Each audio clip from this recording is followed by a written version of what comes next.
এটি হচ্ছে বাংলাদেশের পদ্মা নদীর উপর নির্মিত একটি বহুমুখী সড়ক ও রেল সেতু। অনেক বিতর্ক, গুজব ও জল্পনার অবসান ঘটিয়ে এ বছরের 25 জুন প্রধানমন্ত্রী শেখ হাসিনা মাওয়া প্রান্ত দিয়ে প্রথমবারের মতো টোল প্রদানের মাধ্যমে জনগণের জন্য সেতুটি উন্মুক্ত করে দেন। উদ্বোধনের পর থেকে রাজধানী ঢাকা ও দেশের দক্ষিণ ও দক্ষিণ পশ্চিমাঞ্চলের 21টি জেলার সাথে সরাসরি সড়ক যোগাযোগ অনেক সহজ হয়ে যায়। পদ্মা সেতু নির্মাণ কাজ বাংলাদেশের ইতিহাসের সবচেয়ে চ্যালেঞ্জিং নির্মাণ প্রকল্প হিসেবে বিবেচিত। 2 স্তর বিশিষ্ট ইস্পাত ও কংক্রিট নির্মিত ট্রাসের এই সেতুর উপরের স্তরে 4 লেনের সড়কপথ এবং নিচের স্তরে একটি একক রেলপথ রয়েছে। পদ্মা, ব্রহ্মপুত্র, মেঘনা নদীর অববাহিকায় তৈরি সেতুটি 41টি স্থান নিয়ে গঠিত। প্রতিটি স্থান লম্বায় 150.12 মিটার এবং চওড়ায় 22.5 মিটার। সেতুটির মোট দৈর্ঘ্য 6.15 কিলোমিটার। এটি বাংলাদেশের দীর্ঘতম সেতু। স্থান সংখ্যা ও মোট দৈর্ঘ্য উভয়ের দিক থেকে গঙ্গা নদীর উপর নির্মিত দীর্ঘতম সেতু এবং 120 মিটার গভীরতাযুক্ত বিশ্বের গভীরতম পাইলের সেতু। সেতুটি চালু হওয়ার পর বাংলাদেশের জিডিপি 1.2% বৃদ্ধি পাবে বলে আশা করা হচ্ছে। নকশা ও কর্মপরিকল্পনা।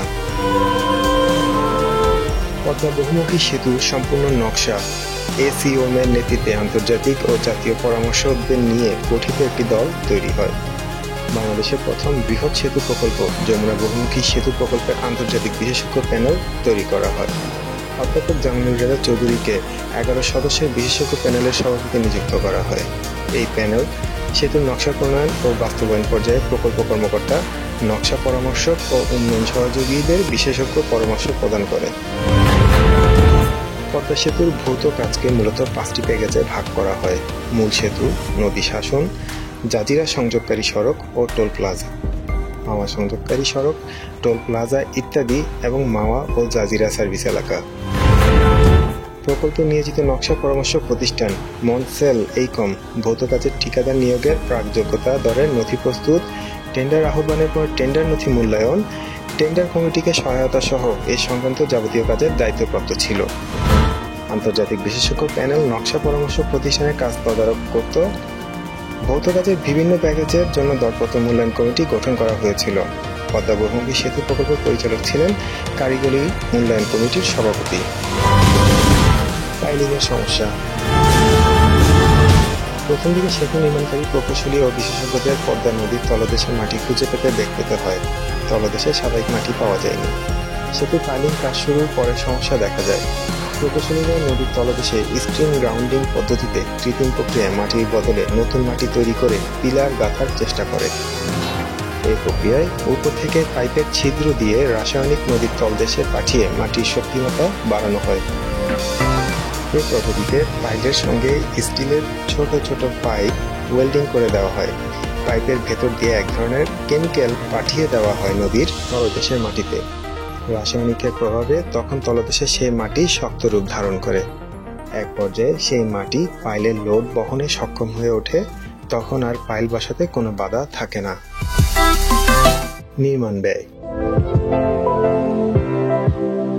পদ্মা সেতু নির্মাণে মোট খরচ করা হয় 30,193.39 কোটি টাকা। এসব খরচের মধ্যে রয়েছে সেতুর অবকাঠামো তৈরি, নদী শাসন, সংযোগ সড়ক, ভূমি অধিগ্রহণ, পুনর্বাসন ও পরিবেশ, বেতন ভাতা ইত্যাদি। বাংলাদেশ অর্থ বিভাগের সঙ্গে সেতু বিভাগের চুক্তি অনুযায়ী সেতু নির্মাণে 29,893 কোটি টাকা ঋণ দেয় সরকার। 1% সুদ হারে 35 বছরের মধ্যে সেটি পরিশোধ করবে সেতু কর্তৃপক্ষ। ক্রমিক ব্যয় বৃদ্ধি।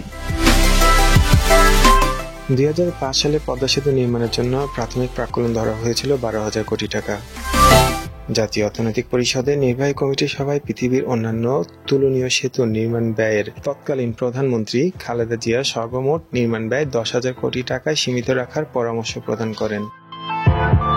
2007 সালের আগস্ট মাসে তত্ত্বাবধায়ক সরকারের আমলে একনেকের সভায় পদ্মা সেতুর চূড়ান্ত প্রাক্কলন 10,161 কোটি টাকা অনুমোদন করা হয়। পরবর্তীকালে বিভিন্ন সময়ে প্রাক্কলন বৃদ্ধি করা হয়।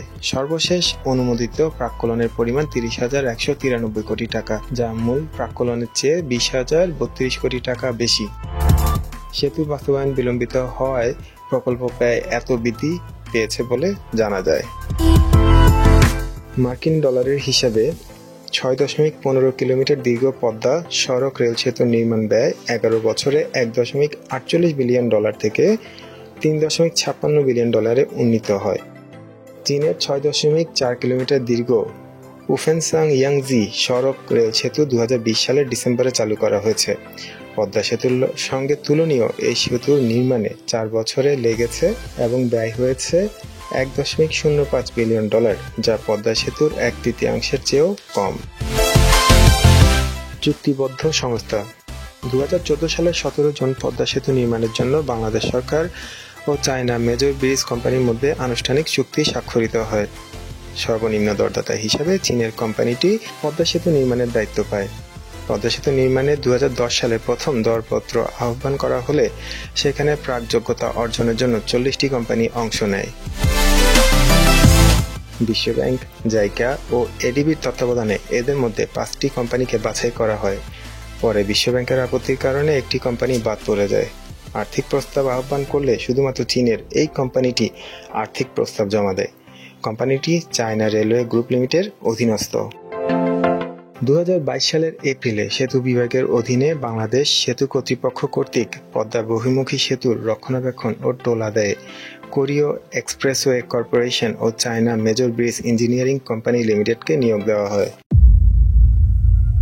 টোল এবং আয়। পদ্মা সেতু পারাভারের জন্য টোলের হার: মোটরসাইকেল 100 টাকা, কার জিপ 750 টাকা, পিকআপ 1200 টাকা, মাইক্রোবাস 1300 টাকা, ছোট বাস 31 আসন বা এর কম 1400 টাকা, মাঝারি বাস 32 আসন বা এর বেশি 2000 টাকা, বড় বাস 3XL 2400 টাকা, ছোট ট্রাক 5 টন পর্যন্ত 1600 টাকা, মাঝারি ট্রাক 5 টনের অধিক হতে 8 টন পর্যন্ত 2100 টাকা, মাঝারি ট্রাক 8 টনের অধিক হতে 11 টন পর্যন্ত 2800 টাকা, ট্রাক 3XL পর্যন্ত 5500 টাকা, ট্রেইলার 4XL পর্যন্ত 6000 টাকা। ট্রেইলার 4XL এর অধিক হলে 6000 টাকার সাথে প্রতি অ্যাক্সেলের জন্য 1500 টাকা হারে যোগ হবে। বর্তমানে পদ্মা সেতু দিয়ে মোটরসাইকেল চলাচল বন্ধ রয়েছে। 28 এপ্রিল 2022 সালে সেতু মন্ত্রণালয় পদ্মা সেতুর জন্য টোলের হার প্রস্তাব করে ও তা অনুমোদনের জন্য প্রধানমন্ত্রী শেখ হাসিনার কাছে পাঠায়। 17 মে সড়ক পরিবহন ও সেতু মন্ত্রণালয় বিভিন্ন পরিবহনের জন্য আলাদা আলাদা টোলের হার নির্ধারণ করে প্রজ্ঞাপন জারি করে। পদ্মা সেতু নির্মাণে খরচ হয় 30,193.39 লাখ টাকা। অনুমান করা হচ্ছে 2022 সাল নাগাদ এই সেতু দিয়ে বাংলাদেশের 23 জেলায় প্রতিদিন 21,300টি যানবাহন চলাচল করবে, যা 2025 সাল নাগাদ বেড়ে দাঁড়াবে 41,600-তে। এদের সবার থেকে টোল বাবদ যে আয় হবে তা দিয়ে সেতুর ব্যয় উঠে আসতে সময় লাগবে 9.5 বছর। বিশ্বব্যাংকের বরাতে একটি জাতীয় দৈনিক পত্রিকা জানায়, আগামী 31 বছরে যোগাযোগ খাতে পদ্মা সেতু থেকে আয় হবে $18.5 বিলিয়ন, যা নির্মাণ খরচের 5.5 গুণ। এছাড়া সামাজিক অগ্রগতি ও অর্থনীতিতে $25 বিলিয়ন যোগ করবে। দুই পারে নদী শাসনের মাধ্যমে যে জমি রক্ষা হয়েছে তার মূল্য প্রায় 1400 কোটি টাকা। সেতুর মাধ্যমে বিদ্যুৎ, গ্যাস ও ইন্টারনেট লাইন গিয়ে সাশ্রয় করবে 2400 কোটি টাকা। ফেরি চলাচল না হওয়ায় খরচ সাশ্রয় হবে 3600 কোটি টাকা। চুক্তি অনুযায়ী সেতু কর্তৃপক্ষকে আগামী 35 বছরে 36,000 কোটি টাকা পরিশোধ করতে হবে। বাংলাদেশ সেতু কর্তৃপক্ষ জানিয়েছে, টোল থেকে আদায়কৃত অর্থের অধিকাংশ দিয়ে ঋণ পরিশোধ করা হবে এবং বাকি অর্থ দিয়ে সেতুর রক্ষণাবেক্ষণ করা হবে। বিতর্ক ও গুজব। 2019 সালের জুলাই মাসে পদ্মা সেতুর নির্মাণ কাজে মানুষের মাথা প্রয়োজন বলে ফেসবুকে গুজব ছড়িয়ে পড়ে। এতে বাংলাদেশের বিভিন্ন স্থানে অপহরণকারীদের ধারণা করে অনেক মানসিক ভারসাম্যহীনদের মারধর ও গণপিটুনির ঘটনা ঘটে, এমনকি মৃত্যুরও হয় এতে। পরে এ তথ্যকে গুজব ও ভিত্তিহীন উল্লেখ করে 9 জুলাই 2019 তারিখে সেতু নির্মাণ কর্তৃপক্ষ গণমাধ্যমগুলোতে বিজ্ঞপ্তি পাঠায়। বিভ্রান্তিকর তথ্য ছড়ানো বন্ধে গবেষকরা সেতু কর্তৃপক্ষকে সেতুটি নির্মাণের খুঁটিনাটি সকল তথ্য জনগণের মাঝে ছড়িয়ে দেওয়ার পরামর্শ দেন। পদ্মা সেতুর ইতিহাস। 1971 সালে দৈনিক পূর্বদেশ পত্রিকার প্রতিবেদন অনুযায়ী জাপান থেকে আগত জরিপ বিশেষজ্ঞ একটি দল পূর্ব পাকিস্তানের নিকট ঢাকা ফরিদপুর সড়ক নির্মাণের জন্য একটি সম্ভাব্যতা প্রতিবেদন জমা দেয়। সড়কটি নির্মাণের অংশ হিসেবে তারা পদ্মা নদীর উপর একটি সেতু নির্মাণের পরামর্শ দেন। বাংলাদেশের স্বাধীনতার পর বাংলাদেশের প্রথম রাষ্ট্রপতি বঙ্গবন্ধু শেখ মুজিবুর রহমান পদ্মা নদীর উপর সেতু নির্মাণের ঘোষণা দিলেও তার মৃত্যুর কারণে এই প্রকল্পটি বাস্তবায়িত হয়নি। 1998 সালের 16 সেপ্টেম্বর বাংলাদেশ সরকার রাজধানী ঢাকা ও দেশের দক্ষিণ ও দক্ষিণ পশ্চিমাঞ্চলের মধ্যে সরাসরি যোগাযোগ স্থাপনের জন্য ঢাকা মাওয়া ভাঙ্গা খুলনা মহাসড়কে পদ্মা নদীর উপর একটি সেতু নির্মাণের জন্য 3,643.50 কোটি টাকা একটি প্রকল্প প্রস্তাব করে। 5 কিলোমিটার দীর্ঘ এবং 18.10 মিটার চওড়া উক্ত সেতুটিকে দেশের সম্ভাব্য দীর্ঘতম সেতু হিসেবে বিবেচনা করা হয়েছিল। প্রস্তাবে 1999 সালের জুলাই মাসে সেতুর নির্মাণ কাজ শুরু করে 2004 সালের জুনে শেষ করার কথা জানানো হয়।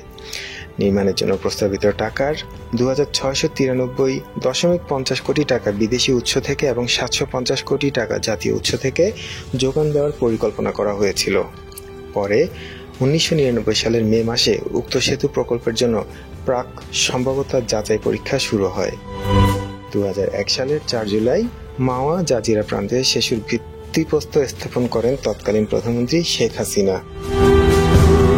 অষ্টম সাধারণ নির্বাচনের পর পরবর্তী সরকারের পরামর্শক কমিটি পাটুরিয়া দৌলতদিয়া পয়েন্ট, দোহার চর ভদ্রাসন পয়েন্ট, মাওয়া জাজিরা পয়েন্ট এবং চাঁদপুর ভেদরগঞ্জ পয়েন্টে প্রাক বাস্তবায়ন যোগ্যতার সমীক্ষা করা হয়।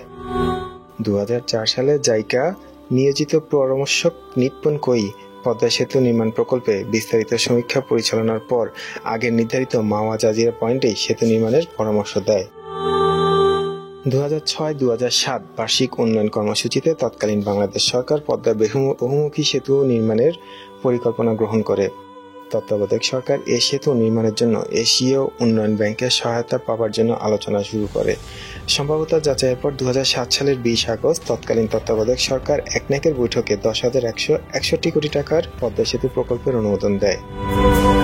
তখন 2015 সালে সেতুটি নির্মাণের লক্ষ্য নির্ধারণ করা হয়। এই জন্য সে বছর পদ্মা সেতুর বিশদ নকশা প্রণয়নে দরপত্র আহ্বান করা হয়।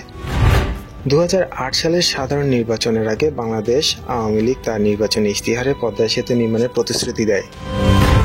নির্বাচনে জয়ী হয়ে আওয়ামী লীগ সরকার প্রকল্প বাস্তবায়নের উদ্যোগ নেয়। তখন 2011 সালের মধ্যে পদ্মা সেতু নির্মাণ কাজ শুরু করার কথা জানানো হয়। এই জন্য 2009 সালে নকশা প্রণয়নের জন্য পরামর্শক প্রতিষ্ঠান নিয়োগ করা হয় ও ভূমি অধিগ্রহণের কাজ শুরু হয়। সেতু নির্মাণে বিশ্ব ব্যাংক, এশীয় উন্নয়ন ব্যাংক, জাইকা ও ইসলামী উন্নয়ন ব্যাংক অর্থ যোগান দেওয়ার প্রতিশ্রুতি দেয়। 2009 সালের 28 এপ্রিল বিশ্ব ব্যাংকের সাথে বাংলাদেশের ঋণ চুক্তি স্বাক্ষর করে। বাংলাদেশ সেতু কর্তৃপক্ষ 2010 সালের এপ্রিলে পদ্মা সেতুর মূল অবকাঠামো নির্মাণে প্রকল্পের জন্য প্রাক যোগ্যতা দরপত্র আহ্বান করে। প্রথম পরিকল্পনা অনুসারে 2011 সালের শুরুতে দিকে পদ্মা সেতু নির্মাণ কাজ আরম্ভ হওয়ার কথা ছিল এবং 2013 সালের মধ্যে প্রধান কাজগুলো শেষ হওয়ার কথা ছিল। পরিকল্পনা অনুসারে প্রকল্পটি 3টি জেলাকে অন্তর্ভুক্ত করবে: মুন্সিগঞ্জ, মাওয়া পয়েন্ট উত্তর পার, শরীয়তপুর এবং মাদারীপুর, জাজিরা দক্ষিণ পার। এটির জন্য প্রয়োজনীয় ও অধিগ্রহণকৃত মোট জমির পরিমাণ 918 হেক্টর। 2007 সালে তত্ত্বাবধায়ক সরকার পদ্মা সেতু প্রকল্প পাশ করলেও আওয়ামী লীগ সরকার এসে রেলপথ সংযুক্ত করে ও 2011 সালের 11 জানুয়ারি প্রথম দফায় সেতুর ব্যয় সংশোধন করে। তখন এর ব্যয় ধরা হয় 20,507 কোটি টাকা। পরে পদ্মা সেতুর ব্যয় আরও 8,000 কোটি টাকা বাড়ানো হয়। ফলে তখন পদ্মা সেতুর ব্যয় দাঁড়ায় সর্বমোট 28,793 কোটি টাকায়। 2011 সালের এপ্রিল মাসে বিশ্বব্যাংকের সাথে বাংলাদেশের 120 কোটি মার্কিন ডলারের ঋণ চুক্তি হয়। একই বছর 18 মে জাইকার সঙ্গে সরকারের 41 কোটি 50 লাখ ডলার এবং 6 জুন এডিবির সঙ্গে 61 কোটি 50 লাখ ডলারের ঋণ চুক্তি হয়। 2011 সালের 10 অক্টোবর দুর্নীতির অভিযোগ এনে পদ্মা সেতু প্রকল্পে অর্থায়ন স্থগিত করে বিশ্বব্যাংক। পরে প্রধানমন্ত্রী শেখ হাসিনার অর্থনৈতিক উপদেষ্টা মশিউর রহমানের নামেও দুর্নীতির অভিযোগ আনে বিশ্বব্যাংক। 2011 সালের 14 নভেম্বর সেতু বিভাগের সচিব মোশাররফ হোসেন ভূঁইয়াকে বদলি করে বিশেষ অর্থনৈতিক অঞ্চল কর্তৃপক্ষের নির্বাহী চেয়ারম্যান নিয়োগ দেওয়া হয় ও 5 ডিসেম্বর তৎকালীন যোগাযোগ মন্ত্রী সৈয়দ আবুল হোসেনকে তথ্য ও যোগাযোগ মন্ত্রণালয়ে পাঠানো হয়। 2012 সালের 29 জুন সেতুর পরামর্শক প্রতিষ্ঠান হিসেবে দরপত্রে অংশ নেওয়া এসএনসি লাভালিনের সঙ্গে বাংলাদেশি কর্মকর্তাদের দুর্নীতি ও ষড়যন্ত্রের অভিযোগ এনে বিশ্বব্যাংক ঋণ চুক্তিটি বাতিল করে। পরে অন্যদাতা সংস্থাগুলো তার প্রতিশ্রুতি অনুযায়ী ঋণ চুক্তি বাতিল করে। 2012 সালের 4 জুলাই জাতীয় সংসদে প্রধানমন্ত্রী শেখ হাসিনা নিজস্ব অর্থায়নে পদ্মা সেতু নির্মাণ করার কথা বলেন এবং 8 জুলাই নিজস্ব অর্থায়নে পদ্মা সেতু নির্মাণ পরিকল্পনা সংসদে পেশ করেন। 2012 সালের 9 জুলাই নিজস্ব অর্থায়নে পদ্মা সেতু বাস্তবায়নের সিদ্ধান্ত নেয় মন্ত্রিসভা।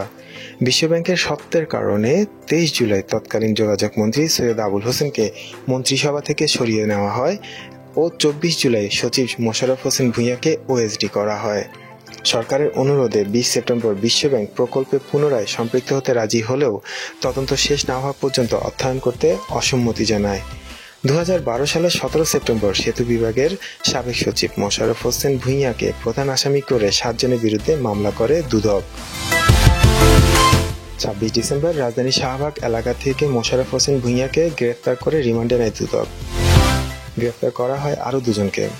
2013 সালের 16 জানুয়ারি মোশাররফ হোসেন ভূঁইয়াকে সাময়িক বরখাস্ত করে সরকার। 2013 সালের 5 ফেব্রুয়ারি জামিনে মুক্ত হন তিনি। 2013 সালের 31 জানুয়ারি পদ্মা সেতুতে বিশ্বব্যাংকের অর্থ আর নেওয়া হবে না, সরকারের এমন সিদ্ধান্তের কথা জানান। 2013 সালের 26 জুন আবার দরপত্র আহ্বান করা হয়। 2014 সালের 17 জুন পদ্মা বহুমুখী সেতুটি নির্মাণে China railway major bridge engineering গ্রুপের সঙ্গে চুক্তি করে সেতু বিভাগ। 2014 সালের 17 সেপ্টেম্বর দুদক জানায় পদ্মা সেতুতে কোনো দুর্নীতি হয়নি। 26 অক্টোবর পদ্মা সেতু দুর্নীতির মামলার অবসান হয়। 2014 সালের 26 নভেম্বর মূল পদ্মা সেতু নির্মাণ কাজ শুরু হয়। 2015 সালের 12 ডিসেম্বর নির্মাণ কাজের উদ্বোধন করেন প্রধানমন্ত্রী শেখ হাসিনা।